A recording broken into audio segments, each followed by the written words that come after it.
What makes this work is this could be called something else.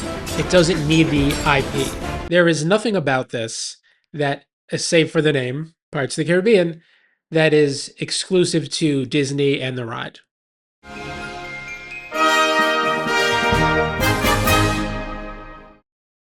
This is Maddie Staggs Presents, and today we're sailing the high seas because we're talking about Pirates of the Caribbean, The Curse of the Black Pearl. Though it may sound hyperbolic, I truly believe this is the movie that broke modern Hollywood, because at its core, this is an adaptation of a theme park ride. It also happens to be an incredibly crafted blockbuster with a perfect mix of visual and practical effects, and one of the most iconic performances of all time, but it's that theme park adaptation part that really stuck in Hollywood's brain. Because if you can adapt a theme park ride, you can adapt anything, right? Of course, we know it's not nearly as simple as all that. I'll be watching on my copy of the Blu-ray, and now while there is a 4K for this, it is an infamously horrible transfer filled with awful noise reduction and grain removal, and we do not play that shit around here. So the Blu-ray it is. Now it's time to press play, so grab a snack, take a seat, and let's watch a movie.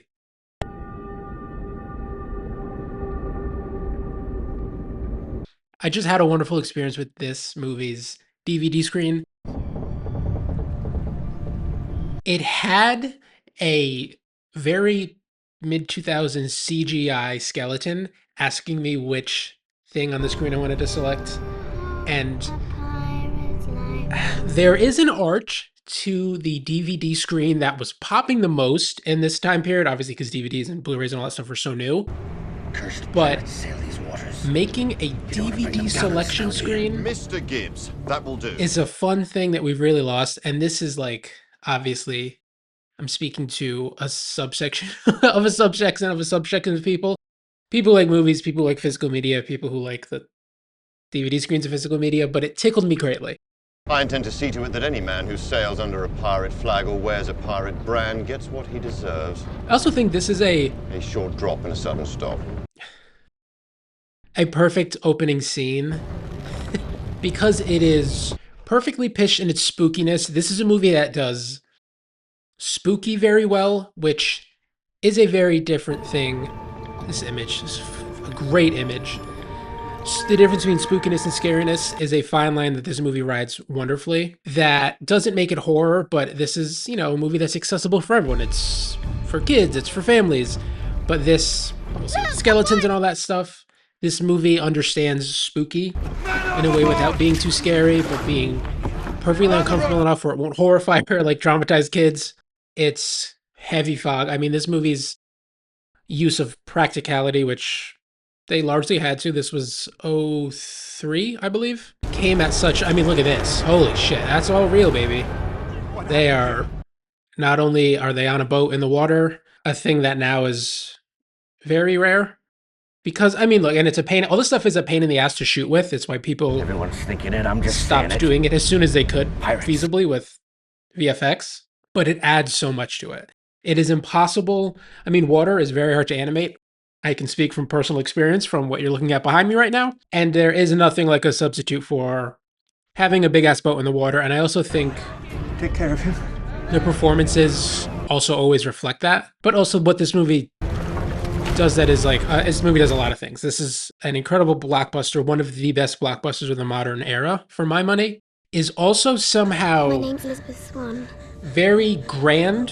And a lot of that's practicality, the giant boats, I'm watching the over you, Will. practical effects, but isn't riddled to CGI. And also the stakes of this are not that huge, like as a story, which is very interesting.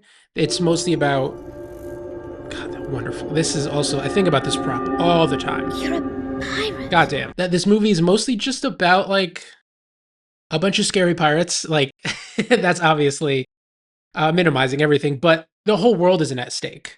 You know, I talk about this a lot because I think it's a problem with a lot of modern blockbusters that in order to make things feel high stakes, it's about the end of the world all the time.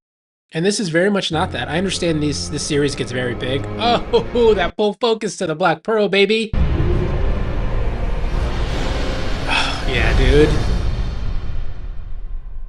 And this was directed by Gore Verbinski, who is a very interesting director, makes a lot of weird shit, which I love. He did the Ring remake, which is also, like this movie, a very adventurous horror movie. The Ring. The Ring's fascinating. I will be talking about that at some point on the show. But he does have a natural penchant for adventure, which is not only very hard to pull off, but I do feel is a bit of a lost thing. This movie, in that it is one, this is also swashbuckling. There's so much. This movie does so much that we don't do anymore. And all of this movie feels so well composited there. But I don't mind the bad compositing there because it kind of mimics the old school, like you open up the window and it's really just a static backdrop. But this movie does feel very old school in its ability to scale without Commodore. feeling He's about to too become. far removed with the CGI and the blandness that can hit you with that. He fancies you know. But Elizabeth? that adventure, come? we're doing an adventure movie, which is not anything that happens anymore, which I find so odd because it's such a natural fit for I'm blockbusters. told it's the latest fashion in London. Well, women in London must have learned. But also, this is the kind of movie, ironically enough, I think this is the movie that broke Hollywood. I'll talk about that a lot. In this IP obsessed mode we have become, this and Transformers are the big two. I think this one more than Transformers is, I don't want to sound judgmental towards this movie because this movie is great. It's a damn near perfect blockbuster. Maybe just straight up perfect. What they're doing here is adapting a theme park ride, Perfectly balanced. which Tang is nearly the is full width of the blade. nothing. I love the Pirates ride. There's nothing to really build off of there, and that could and should in other iterations, think of like the Haunted Mansion movies, it's going to be disastrous. Even before this came out, the thinking is like, what are they doing? What do you mean you're adapting a ride about pirates that has no inherent story that's narrative driven? But they pulled it off here in a perfect way, and the success and About the day we met, do you remember? quality of this movie How could I forget, Miss has Swan? damned Hollywood because Will, how many times must I ask you to call me Elizabeth? they're always trying to redo this. At least once more, Miss Swan. Not only in adapting things, everything, but this vibe of even of these two, like this is what this movie does everything. It has like the grand romance, it has adventure, it's going to give us an all-time performance with Johnny Depp as Jack Sparrow. Elizabeth. But like this kind of thing, like this also feels old school too, like the sweeping romance. It's tough with this character because it has become such an omnipresent thing. And this movie is perfect in how it portrays him. That's like the best character intro you could do. I talk a lot about like wordlessly giving you characterization. Here, no lines have been spoken, and you get this guy. But what's really cool about it is this too, and what this movie understands most about Jack Sparrow is the bizarre sincerity to this guy that I think they lose. And we'll talk about it more as each consecutive scene shows the realness behind this character, which sounds ridiculous because like look at him. But Depp has such a handle on it here, and so does the writing.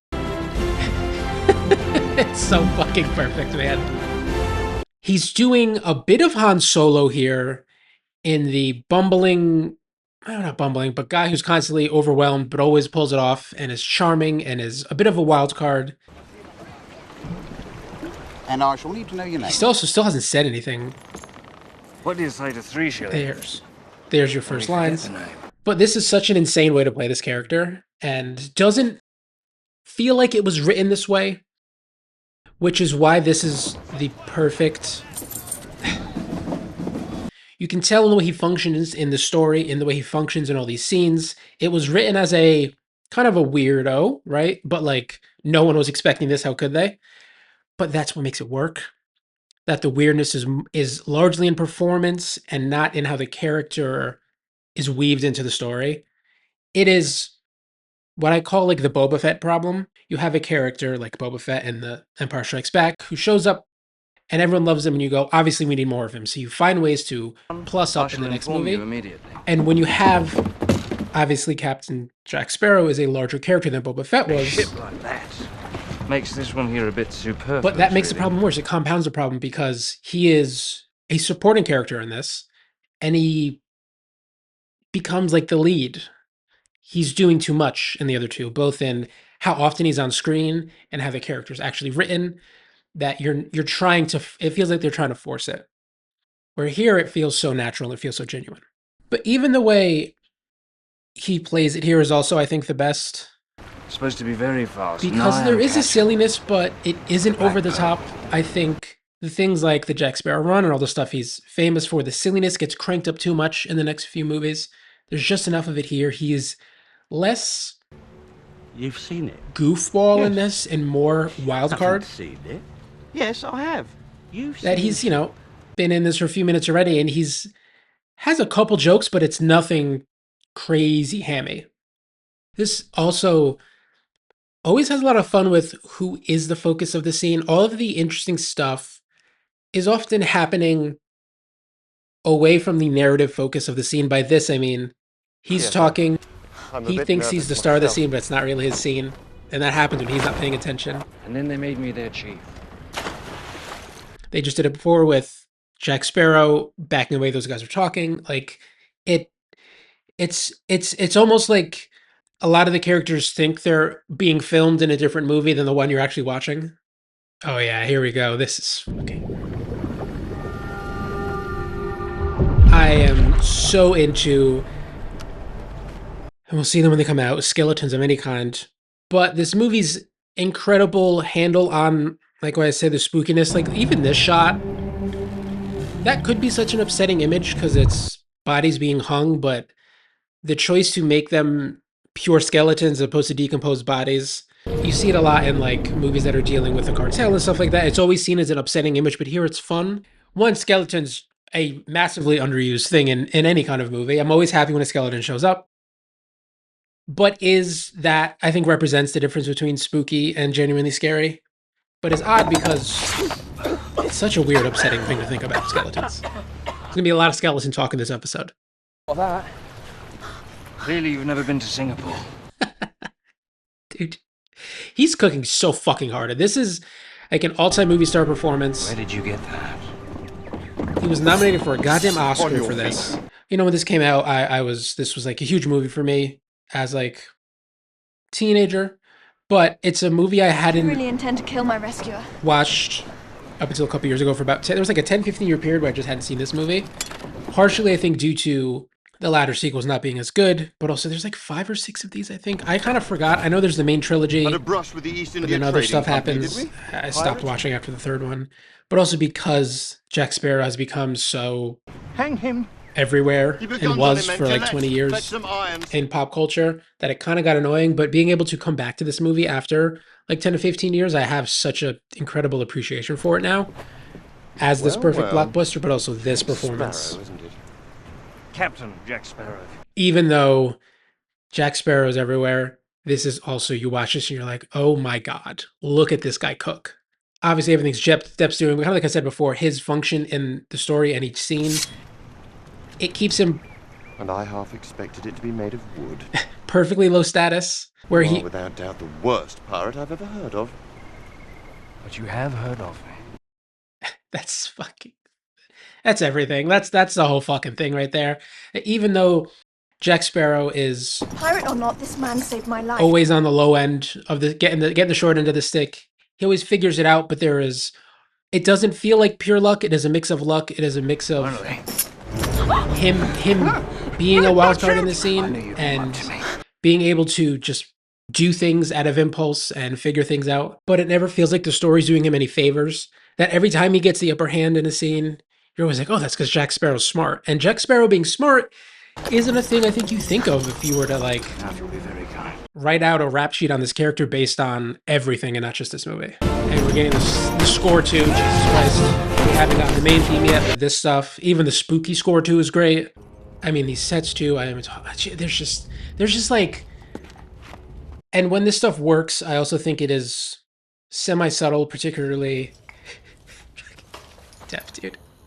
Particularly in how we're used to these things now, where we don't see stuff like this, but like this set is insane. They fucking built this shit, man. People built this on a set and then they filmed it with their hands and with real practical things. Like this stuff too. This is a scene almost out of a silent movie. It feels kind of Charlie Chaplin. That's also what I mean when I feel this movie feels kind of classic and timeless in a way. That so much of these techniques and so much of the spirit of this movie is something old. Not only because it's a period piece, that obviously helps. Right where I left you. See, swashbuckling, we don't swashbuckle anymore, goddammit. We have to swashbuckle again. It's the adventure film, it's Depp's performance, it's this romance, it's even what Orlando Bloom is doing. I think Pirates. it's, for me, actors You more seem somewhat about, familiar. Have I threatened you before? are they able to do what you need them to do as their function and their character in the story? And while I don't think Orlando, I think it's rude, I don't want to shit talk him because he's great in this. And what he's asked to do, he does well in this. Crossing blades with a pirate. So I don't want to sound negative on him because he's perfect here and what he's doing here. You threatened Miss Swan. It's stuff like that, like the... Only a little. He's such a counterbalance to Depp. And a lot of that's kind of like what could be misinterpreted as, I think, bad acting, but I think is more perfect utilization. He's also killing this stuff. We're getting a goddamn sword fight, guys. Like, But how's your footwork? If I step here... Very good. the movie's so invested in this. And now I step again.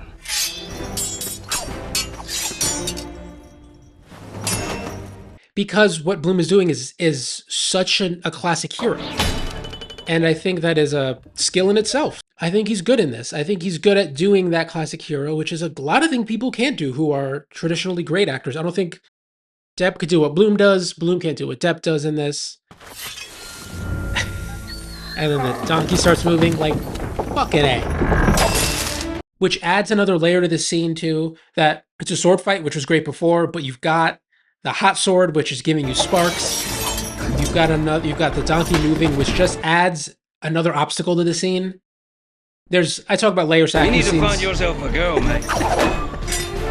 And there's comedy in between these beats, and it's because of things fucking moving, and it's seamless. The score's hitting, and even though there's just two people in this, another layer to the fucking scene, and where the camera's there, where the donkey's moving in front, and it feels so big. This is two guys having a sword fight in an incredible set. But that's not enough. They give that to you for a few seconds, but if they just had filmed that for this longish scene, I don't say that in a pejorative way, it would feel boring. I'm gonna go on the fucking roof, like, guys. The set becomes literally bigger now because he's up in the rafters. Holy shit. I think it is because the stuff is hard to do. You need a practical set to do this. You need an inventive plan. There is I don't want to say a math to action, but I think you have to approach it analytically and schematically, because that's how you get great stuff like this. That sandbag, whatever the fuck that thing is. And what's great about the Sparrow performance, we're going to get some of it here. No! I cannot just step aside and let you... While he's goofy, he is... This shot is not meant for you. To do that. And it ultimately comes in a joke that undercuts him. Perfect scene in a fucking perfect movie. This is riddled with perfect scenes, even though this is 2.5-ish hours. Well, I trust that you will always remember this often is the talk day about that Captain Jack Sparrow almost bloated escaped. blockbuster, which is a problem. And again, a thing that this movie pulls off, but nothing that tries to follow it does do. And here we go. We're getting our nod to the ride. Come here, boy. But really, that's all they had to go off of, is like pirates in prison. And look, I mean, the Pirates ride, there is a natural narrative element to theme park ride storytelling, which is a skill in its own right.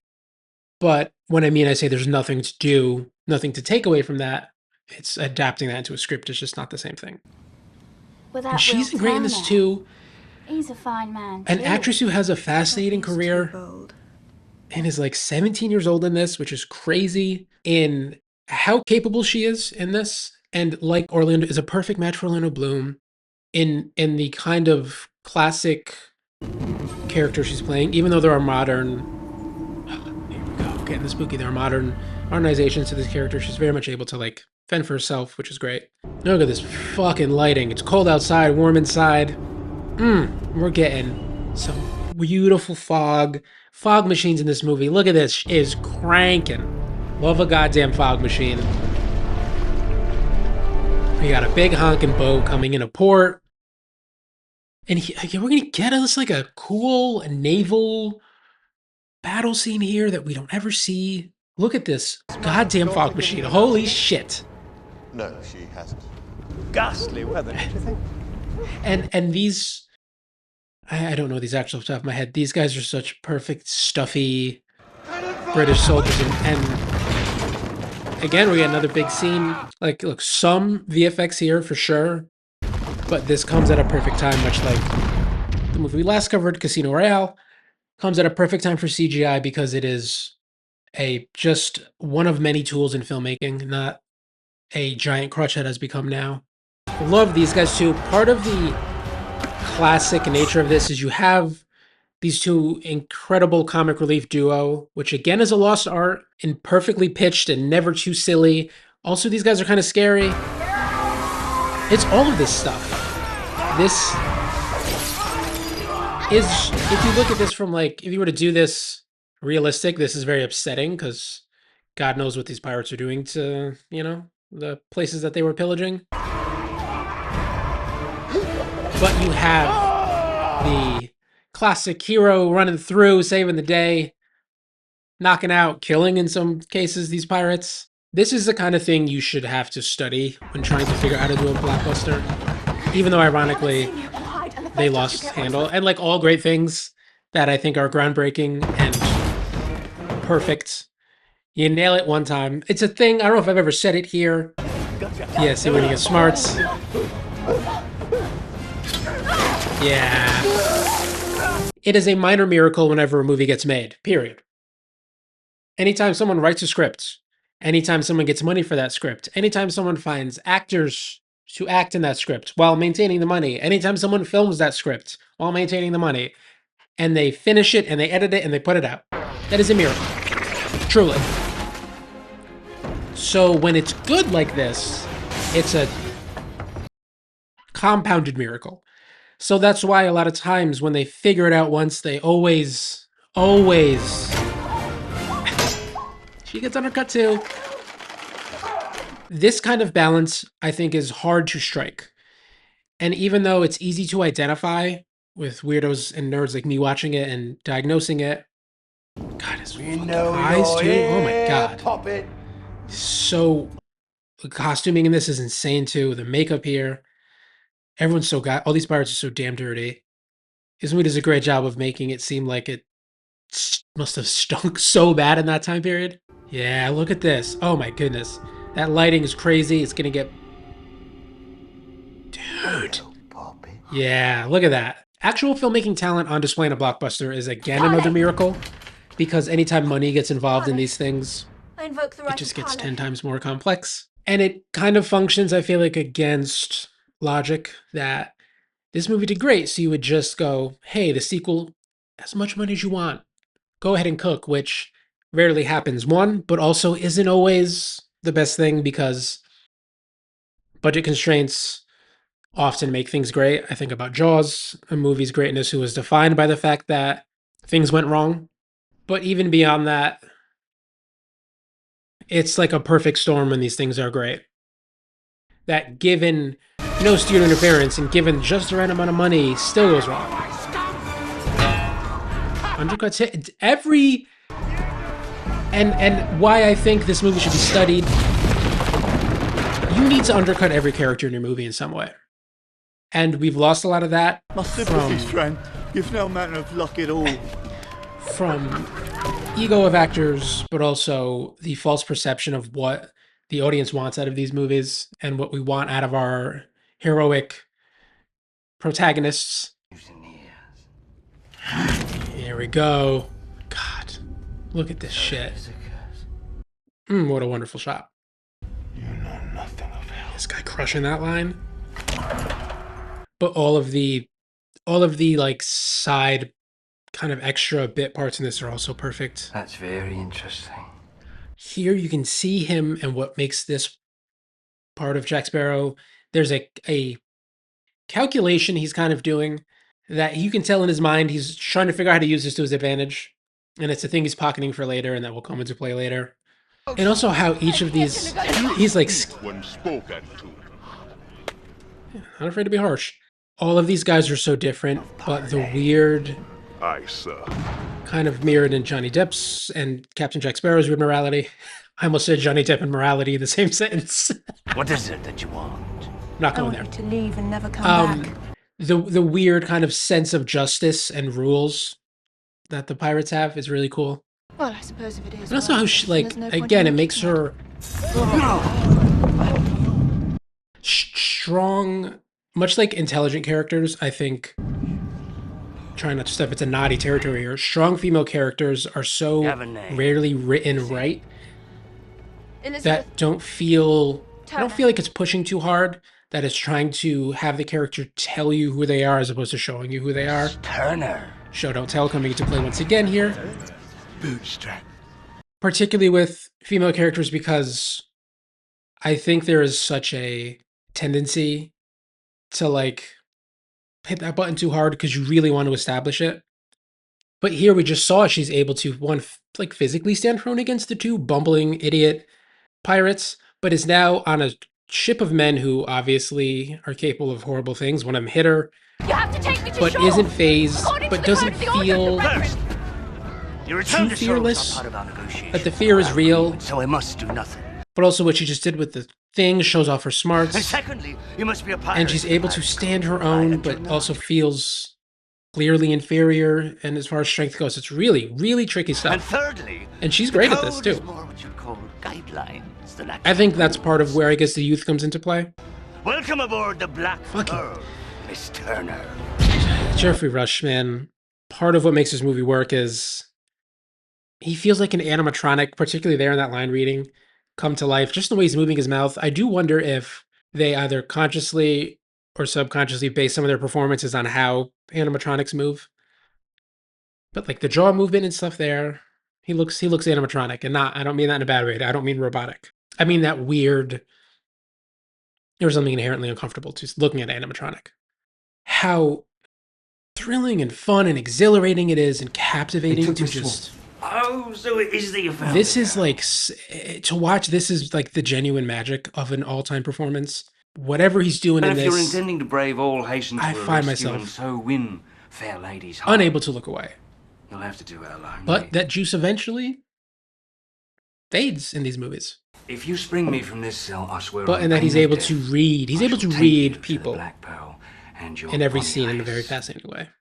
But doesn't feel, again, a thing that's happened with reboots, this annoying vibe of this character's read the script, he knows everything that's going on. He doesn't know everything that's going on, but he is constantly parsing information out of the scene and storing it for later.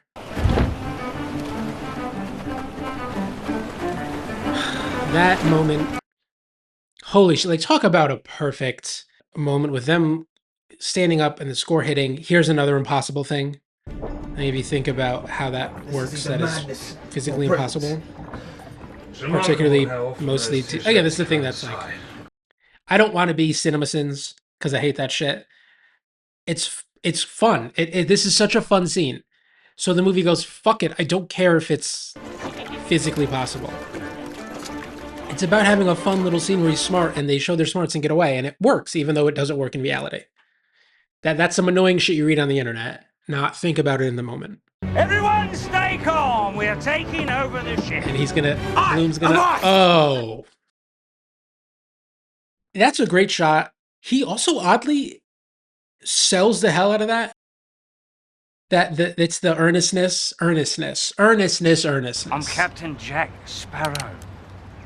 These two in a fucking frame together. Oh my god. We're gonna have one of my favorite shots of all time is coming up in this with them two in frame. Obviously, I will call it out when we get to it. But Bloom's earnestness is not only a thing that's hard to, I think, do well, that requires perfect function in the story, but also pairing him up with Johnny Depp. Worst pirate I have ever seen. It's incredible. Here we go, baby.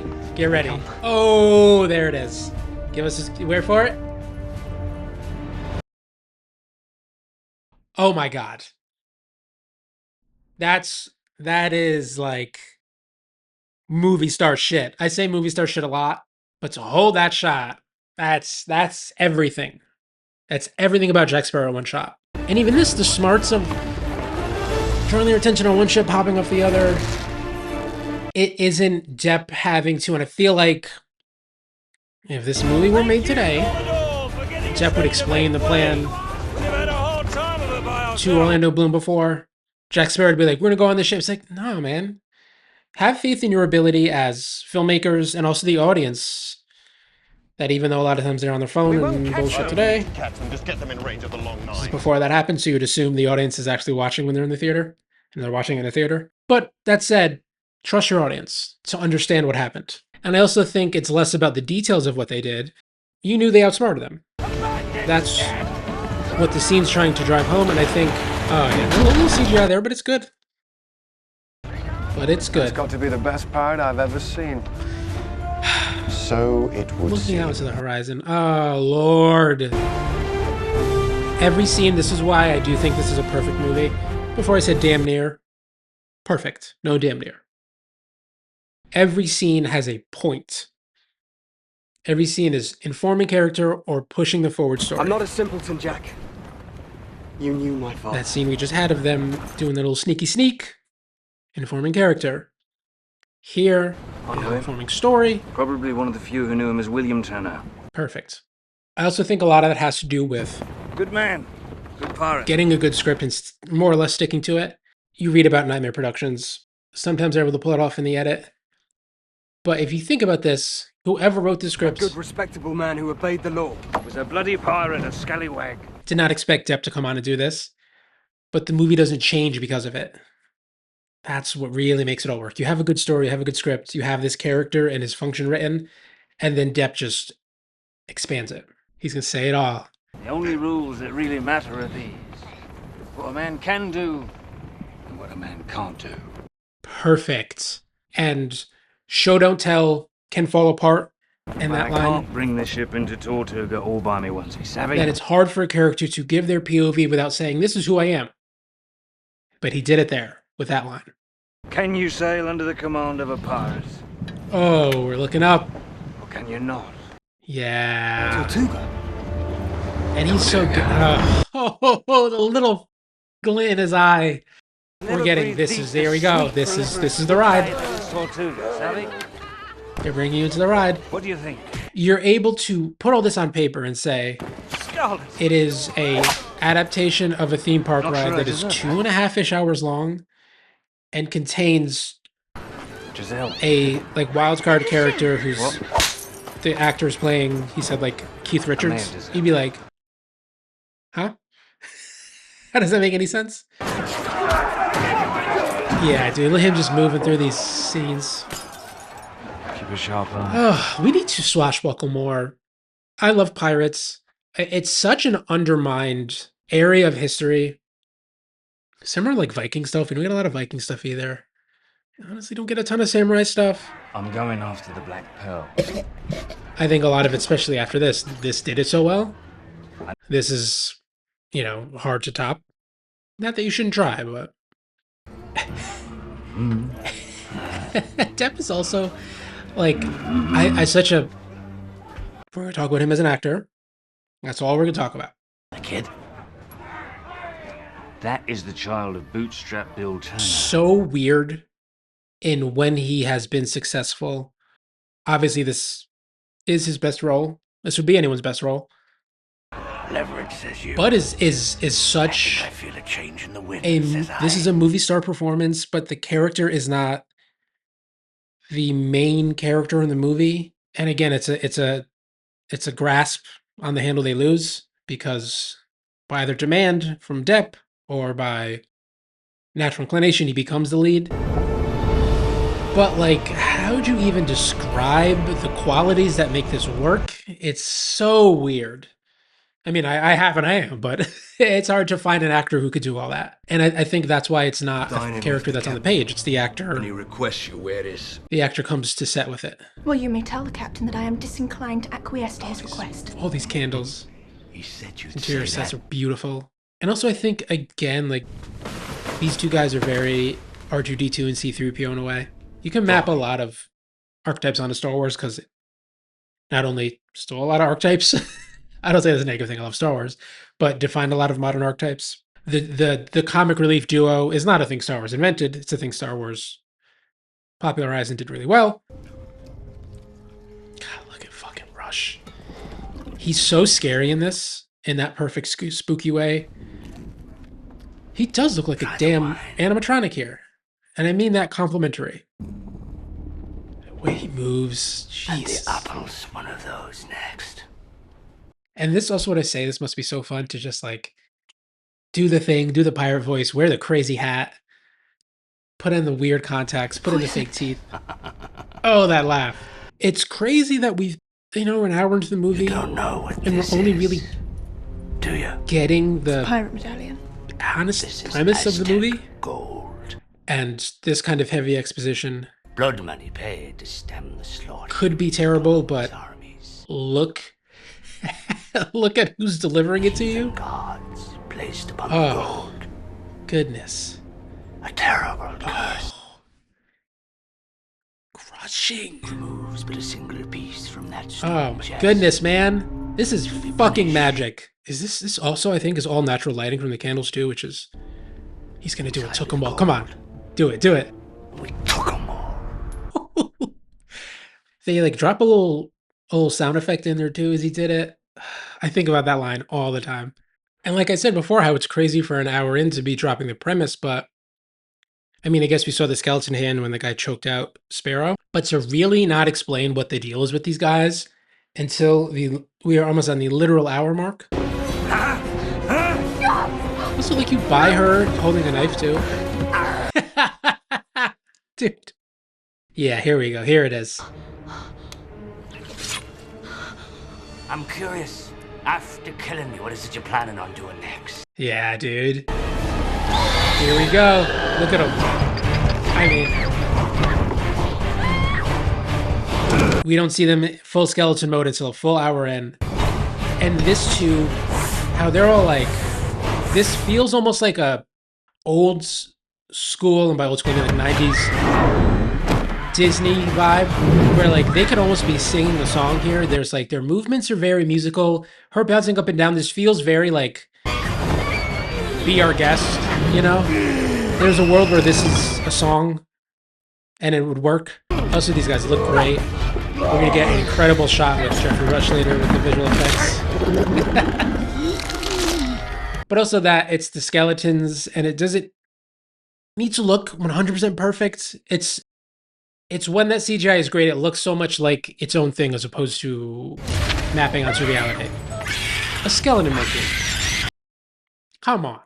But also, like, these are the stakes of the story, is like, it's about like the characters we care about dying. I feel nothing. Oh, he's crushing.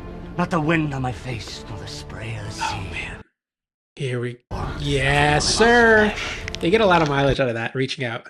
You best start believing That's- in ghost stories. There it Miss is. Turner. You're in one. He's gonna drink the wine, and it goes down. Oh my god. Oh my god. Give us a laugh.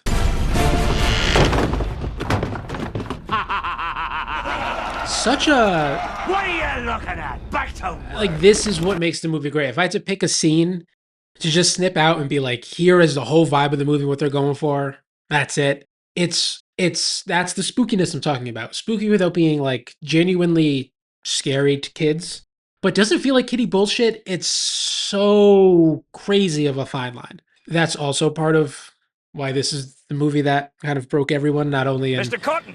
they're adapting Awesome, a man. attraction, they are adapting a theme park ride, but it is done in a way that is so palatable to everyone. This is a movie for everyone. That's part of the adventure movie thing. It's, I think, what a lot of people, when they make blockbusters, want it to be.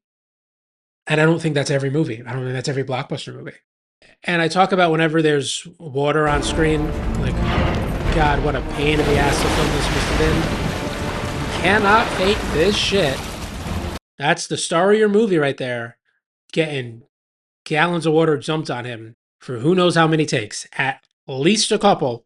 This is why the practicality works, man, because this stuff feels real. We were just dumping your characters with water for days on a time when you're filming. Also, like, how She can hold a bit longer. The power of just a guy in a big ass captain's wheel. We're catching up. Oh, look at that. Lighting in the background. Instantly iconic. So I'm surprised, like, I guess in general, the boat movie, I mean, there's, I think of Master and Commander, the Russell Crowe movie. The boat movie is, I guess, tied into the pirate movie, obviously. A boat movie's a thing you don't see that much of, partially because of what a pain in the ass it is to make these things. But they look so damn good. That's why, like, the boat movie's so hard to do, because when you are going for the big exterior shots, this is CG, obviously, but those big exterior shots, when they're out on open water, you have to go out on open water or very cleverly shoot in a big-ass tank in a backlot. But, like, these are tank backlots where all your smoke comes into play, because they're not out in the ocean here. They're in a tank on a studio backlot that's just big enough to hold what they need to in the frame. He's mutinous for his mate. Barbosa. Aye. Imagine having big old mutton chops, telling a story of mutiny, and then being able to go, aye. That's all you want as an actor. What makes Depp's performance so weird is that he's doing a classic pirate thing, but it's like weirdly Jack Sparrow has become his like Depp's personality, it feels like, in a way. Just in like how he talks and nothing else. Not how he drinks or anything like that. Yeah, dude, give me a treasure chest. Give me a treasure room. Look at all these props. What a pain in the ass to film this must have been. Because they were filling this giant set with all of this small trinkets like that. Like, you got to reset. I see stuff like this, and all I see is a lot of work, a lot of intentionality. Have I ever given you reason not to trust Weird, me? like, invading his space. But even here, like, we're like halfway through this movie, and has he even done the classic run yet? Maybe once? So many of these character flourishes that I think get cranked up in the subsequent movies. And that is the hallmark of any great performances, or even any great element of the movie. I talked about it in the Shining episode, where The Shining, you think about the blood elevator and the girls, and in reality, they're only in it for 2 seconds. But that's because of the impact it leads. Is always more than how often you're seeing the thing. And that's not necessarily Sparrow the character, but it's how he's doing the Sparrowisms. They're much fewer and far between, I think, than you remember. Here he goes. I'm Captain Jack Sparrow.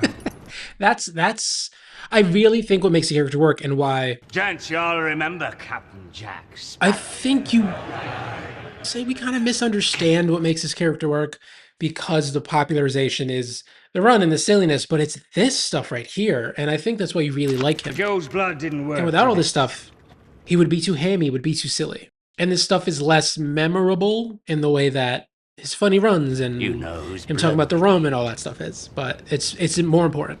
I know he's blood. And he's selling this stuff very well. He's crushing this too. I thought I'd lost just it, like the hypnotizing aspect of the gold. And look, it's a great prop, and they're doing fun sound effects on it, but also the way everyone looks at this, and the way everyone talks about the treasure too. Like, I think about Jeffrey Rush before, when he was at dinner with her. It sells the mystique, and it adds so much atmosphere to the curse. In trying to I would have an equal share in that curse. diagnose and replicate this movie's success, I do think it's impossible. Part of why this is the movie that broke Hollywood, part of why these sequels, in my opinion, are not as good, and they definitely lost their way. And they've always been trying to, like, reboot this, and they're like, I think at some point, like, literally Jack Sparrow becomes the main character, which is just wrong. Because functionally you need the Will Turner and the Elizabeth Swann, that these work best as like ensemble things, and it's very hard to get all these characters right. And quite frankly, even though I say that, the Will Turner character is obviously less interesting than Barbosa and then Jack Sparrow. So as you get more into these as like the crazy lore and expand the story, it kind of becomes about them, but like, I don't really give a shit about them, even though they work in this movie. It's really hard. This stuff is so hard to do. And when you look at this as someone who wants to make a lot of movies that make a lot of money, which is what Hollywood does, I think you see the Jack Sparrow pop. You don't understand the true function of Sparrow and everyone in this movie. Any great movie is a perfect is a perfect storm of right actor, right director, at the right time in the right role. That if you were to make this movie 2 years before, 2 years later, Run out the Swedes. it wouldn't be the movie it is. So these things are not things you can replicate. But what you see when you are a goddamn charlatan studio executive is if they can make a big movie out of a theme park ride, we can do it with anything. And that is, like most things in Hollywood, an incorrect We're gonna need that. analysis and understanding of what makes these things work. Because look at this. That's goddamn practical. I'm 99% sure. If not, that's incredible CG. A little CG here. But what we're gonna get is a naval battle too. That this is so true to the swashbuckling action adventure vibe. That's really what this movie is. This is not an adaptation of a theme park ride. This is a fun swashbuckling action adventure movie that is reminiscent of times past. What makes this work is this could be called something else. It doesn't need the IP. Because if you think about this, there is nothing about this that, save for the name, Pirates of the Caribbean, that is exclusive to Disney and the ride. And I think a lot of times when you talk about great IP adaptations, that's often what happens. It's often about just making a great ass movie that just so happens to fit this thing. And that calling it Pirates of the Caribbean really just gives it a boost as far as commercial prospects go. Just a cannon battle, dude. This is why the boat movie's so fun. Because you get to blow holes in ships, and you got guys swinging across, and you're boarding, and you got those old school flintlock pistols, and there's so much evocative, fun, tactile things to latch onto here. But also from a pure filmmaking perspective, like when this stuff is such a Not you. We named them production in the word, but it's like mounting an expedition. And I think that helps with the swashbuckling and adventurous nature of this stuff because it's so inherent to what they're doing.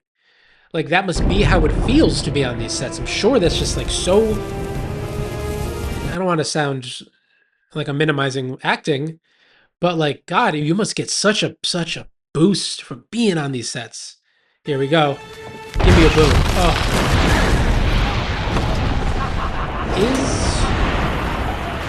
Is genuinely... I suppose that is CJ.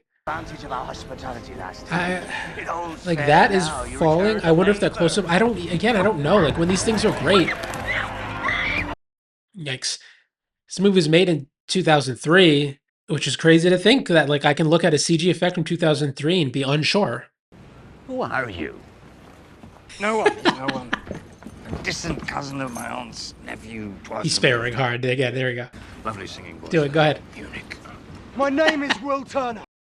And what's super fun That's the second time I've had to watch that man say about the kind of ensemble nature of this, it is pairing everyone up with each other in such fun ways.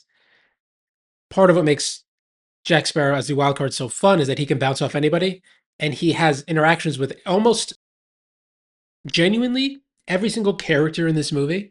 But also, he's a great pairing with Will. He's a great pairing with Barbossa. He's a great pairing with her. Captain Jack Sparrow. This is when he's sparring the hardest in this scene. The eyes of 7 agents of the East India. But it's 90 minutes, not over 90 minutes into the movie, that we're just getting this stuff kind of now. It's not leading with this stuff. This kind of becomes the whole performance, and I just think it's wrong. It's a wrong pitch. And Last time I was here a grand total of 3 days. All right.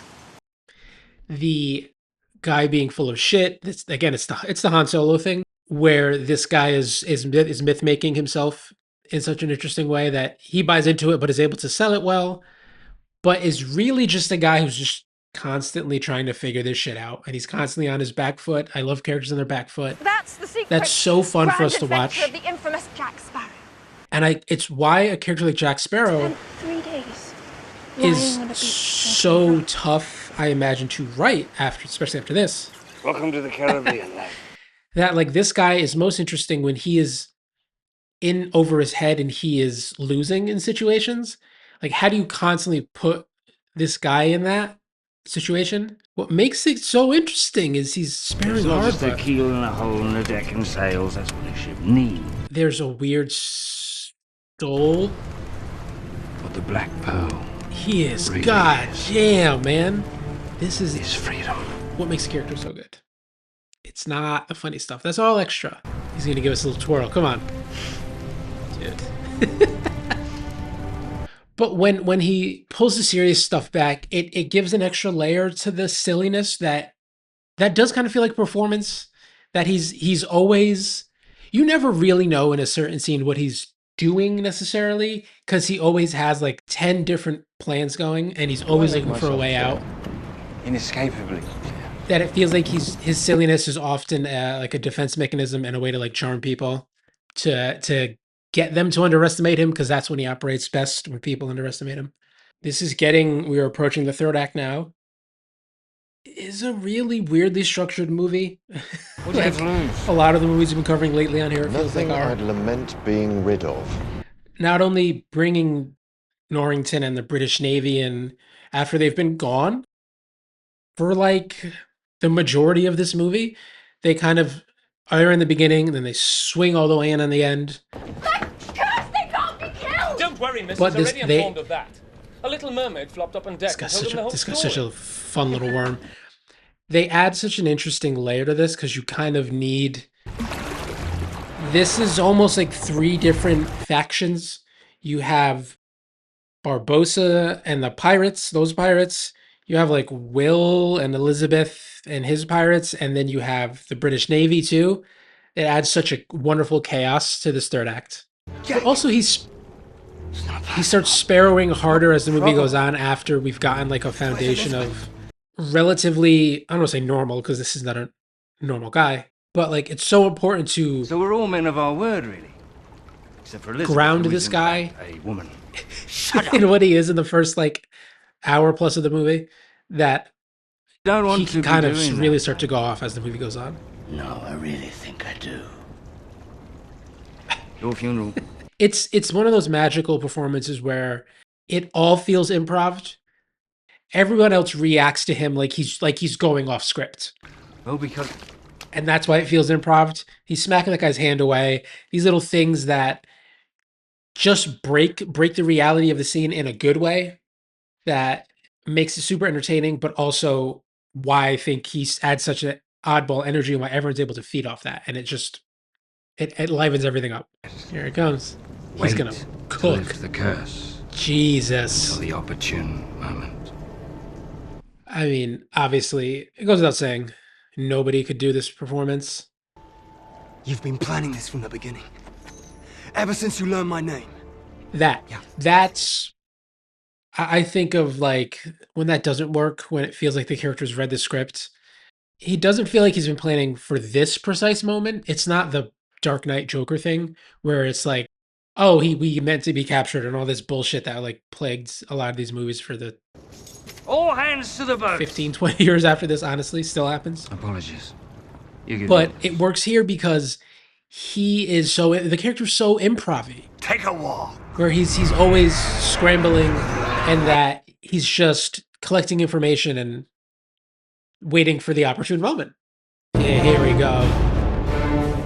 Skeleton's underwater, dude. Yeah, fuck yes. And this is all invented. That's what's so cool about all this.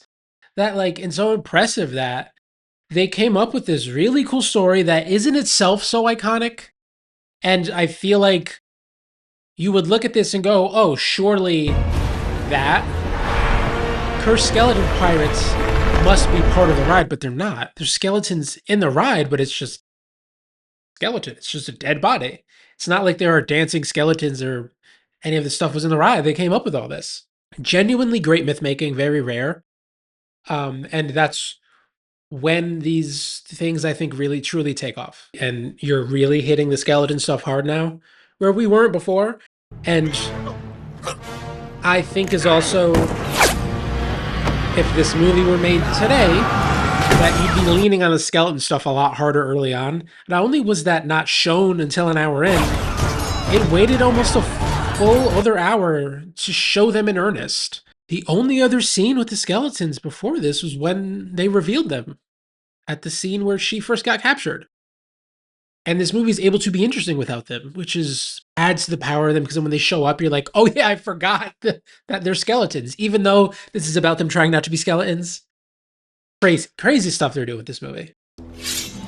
Now we're gonna have our, here we go. Yeah, these two. You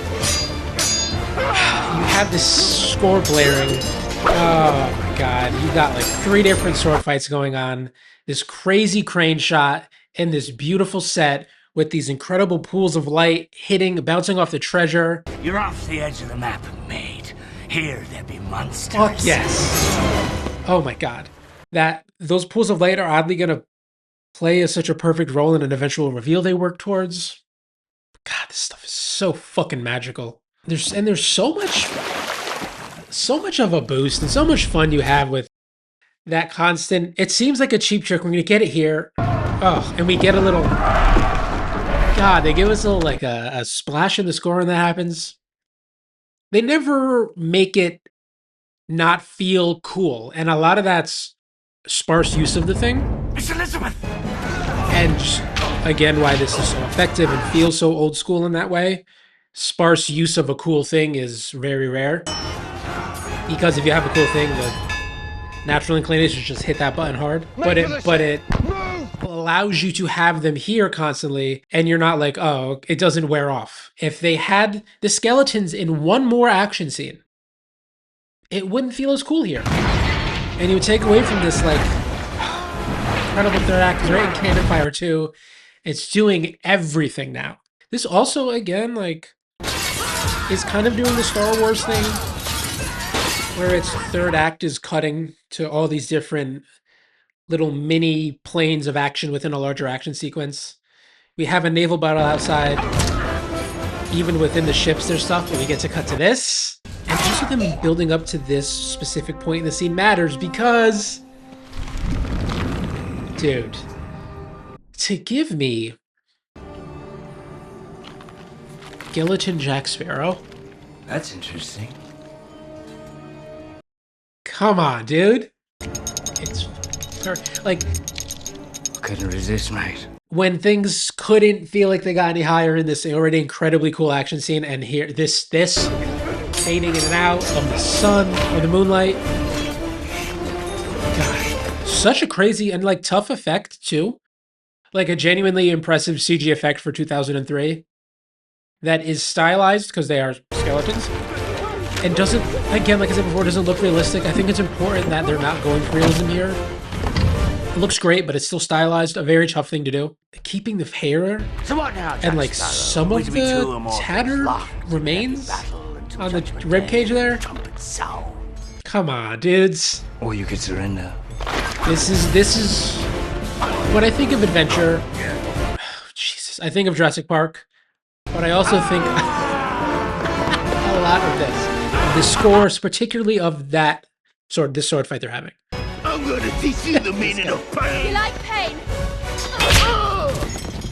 Try wearing a corset. She gets a little line and hit him with like, I don't even know what that was. Like a gold curtain rod. Which side is Jack on? At the moment. And that is Jack Sparrow. Here we go. God, the editing in this shit. I love when a movie does the gunshot and they have someone, you don't know who does it. 10 years you carry that pistol, and now you waste your shot. Every line from his. He didn't waste it. Yep. But also, again, geography of this room too. You like understand where everyone is and hear how the slow, we're gonna get a thing I normally hate, but you need to. CGI blood, it's a thing I hate usually. Wait, is that even? It might not be CGI blood. I am genuinely tricked. I feel. Oh, he's gonna crush. Cold. It was a quick shot of the blood So I don't know if it was CG or not. I usually hate CGI blood. I don't talk about it a lot here because I don't like movies with them, and I won't cover movies with CGI blood. It was either a really good squib or just quick, close enough CG blood where we don't see it. But like Jeffrey Rush crushing that, like the sadness of his final moments here. This guy. I love having like a. I really haven't talked enough about these like silly Brits. I have a little bit, but like having like a little faffy British guy getting chased by a skeleton arm that has a mind of its own. Fun. Fun, fun, fun. The stakes of this third act, I was so wrapped up in it. Didn't even really realize that, like, it's just about them, because in a weird way too. Oh my god, this such a fascinating third act. Waiting for the eventual goal of the cursed pirates was to become uncursed. That happened, but it just didn't happen in the order that they wanted it to. Really, what was at stake was whether or not Will Turner would die. It's such an oddly kind of quaint and small movie in that respect, even though this is grand. That's what makes it a great adventure movie, but the whole Captain the whole world doesn't need to be at stake for it to happen. Here, look at that fit. Holy shit, he's got like a Robin Hood thing going on. He's got the crazy hat with the fold, the feather in the back. He's wearing a goddamn like velvet red cape. The vibes are out of control right now. Impersonating a cleric of the Church of England. Sailing under false colors. Arson. And all this is like again, just great editing. Is going to be relatively light on dialogue. The only dialogue here is kind of for the comedy. Well, how does it be? Well, why don't we dress cool anymore? We could be wearing capes and hats with crazy feathers in them and looking like fucking Don Quixote. Must be uncomfortable though. I can't imagine. Yeah, this is here we go. This editing, we're cutting. Oh shit. Marines. We have the drums, which help. They can't breathe. Go on. But also, what's so great about Jack? Oh. You genuinely didn't expect that to happen. That's the greatest of the Jack Sparrow thing. It's flying by the seat of your pants. Here we go. Come on, give us a wide shot. Look at that sword fight. Cape flying. Oh hell yeah, he's twirling, dude. Oh, a little front flip. Oh yeah, baby. Holy shit, I forgot about the front flip. And we're getting like some old school fun with like a big old rope, and guys are just getting bonked. That's part of the like the family friendly fun. Bonk versus like stabbing and killing. Oh yes. How do you not just feel so satisfied? I thought we might have. Had to be improv. He's a pirate and a good man. If all I have achieved here is a also like look at the big old buckles he's got too. This fit goes crazy. But he's crushing right now. It's right here. And between you and Jack. Like honestly is best as kind of like what this character is now. As is mine. Like a little bit of a cad in a way. He's best when he's a tiny bit smarmy. And that like him being like kind of the strong chin hero, but with a bit of an angle of he still wants to have some fun and get his hands dirty, be a little piratey. It's perfect. But also he's going to become that, and it's genuine growth for the character. Well, I'm actually feeling rather good about this. And why I think we've all arrived at a very special place, eh? Oh, spiritually, the personal space. Ecumenically, grammatically. That I think character growth, even though Orlando Bloom's character growth is an overrated thing because Jack Sparrow's character hasn't changed. Elizabeth. It would never have worked between us, darling. The sincerity. I'm sorry. But Jack Sparrow's literally the same character as when it started. Nice hat. All of that character growth shit, I think, is very overrated. And even Will Turner's growth is like he was never a rule follower, so even this just feels like it's a little slight. I don't know. I just feel like a lot of that stuff is rules are rules, and you can break them, but only if it works.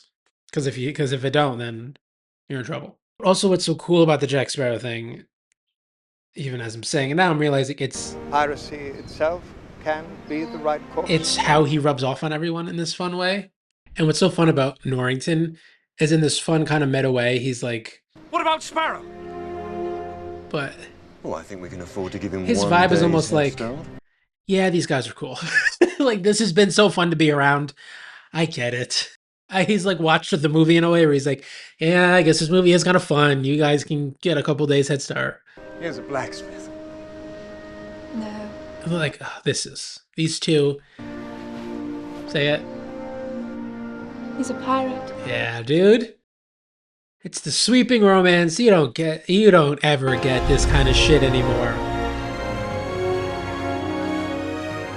It's earned this. And we're pulling out in this great crane shot overlooking the seas. Hell yes, dude.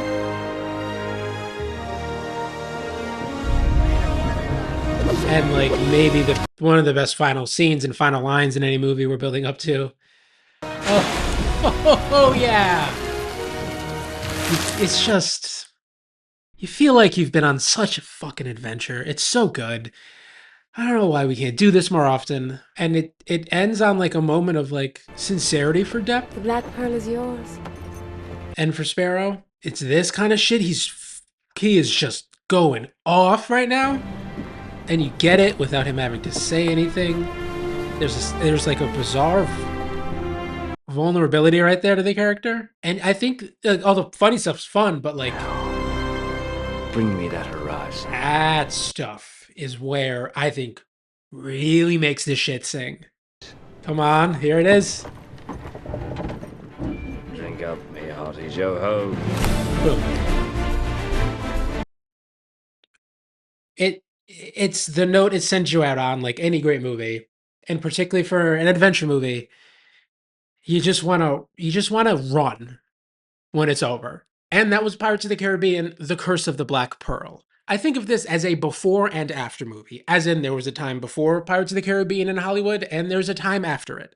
And on its face, you might not think of this as a particularly groundbreaking movie, but it is the thing that provided Hollywood the push it needed to absolutely lose its mind in a seemingly endless gold rush IP adaptation pursuit. Which is absolutely the wrong lesson to take from this movie's success. It didn't have to be called Pirates of the Caribbean. That's not what makes this movie successful. Nothing about the Disney ride is inherent to what makes this movie great. It's just a name to slap onto an already well-crafted blockbuster idea. To make a sort of throwback blockbuster with an epic scale that is undeniably modern but also imbued with an old-school sense of adventure that echoes a Hollywood past. That comes from many sources. Look at the immense practical scale, real boats out on the high seas, beautifully constructed handmade sets, real explosions, thick-ass fog, even down to that perfect piece of prop work with the cursed treasure. These are things that used to be a given. It's just how movies were made, and I don't think you get that sense of adventure without it. It's a sad thing to think about, but I think part of why the adventure movie went away is because so much of the power comes from the practical, immense scale. Like all great movies, this finds a perfect balance in how it distributes all of its elements.